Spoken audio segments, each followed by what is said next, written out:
Football এখন আর বল পায় ২২ জনের ছোটাছুটির খেলায় থেমে নেই, পরিণত হয়েছে অর্থের এক বিশাল বাজারে।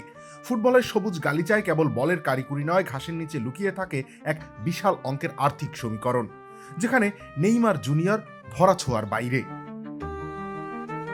ক্লাব ফুটবলের এই ট্রান্সফার মার্কেট আসলে এক আধুনিক মায়াজাল। এই বাজারে কেউ বাজিমাত করে ইতিহাসের পাতায় নাম লেখান, আবার কেউ বিশাল প্রত্যাশার ভার বইতে না পেরে হারিয়ে যান অতলে। তবে মাঠের সাফল্য ছাপিয়ে এখানে দিন শেষে সবথেকে বড় হয়ে ওঠে এক জাদুকরী সংখ্যা, ট্রান্সফার ফি। অর্থের ঝনঝনানির বাজারে আজও একক সম্রাট হিসেবে রাজত্ব করছেন ব্রাজিলিয়ান পোস্টার বয় নেইমার।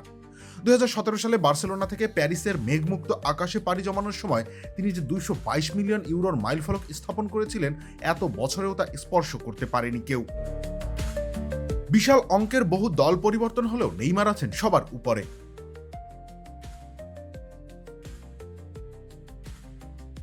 বর্তমানে রিয়াল মাদ্রিদের জার্সি গায়ে দেওয়া ফরাসি ফরওয়ার্ড কিলিয়ান এমবাপে মোনাকো ছেড়ে পিএসজিতে পাড়ি দেন 180 মিলিয়নের বিনিময়ে।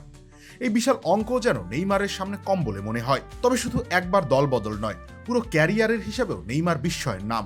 ক্যারিয়ারে মাত্র 3 বার ক্লাব বদলেই তিনি বাজার থেকে তুলে নিয়েছেন অবিশ্বাস্য 400 মিলিয়ন ইউরো। অবাক হতে হয় এই কারণে যে দ্বিতীয় স্থানে থাকা রোমেলু লুকাকু 369.9 মিলিয়নের জন্য দল বদলাতে হয়েছে 9 বার। এই তালিকার অন্যদের ভেতর পর্তুগিজ তারকা ক্রিশ্চিয়ানো রোনালদোর নামও আছে। তার 5 বারের দল বদলে ব্যয় হয়েছে 247 মিলিয়ন ইউরো। এছাড়া 246 মিলিয়ন নিয়ে আলেকজান্ডার ইজাক ও 233 মিলিয়নে উসমান দেমবেলেদের মতো ফুটবলার এই অর্থের দৌড়ে নাম খোদাই করেছেন।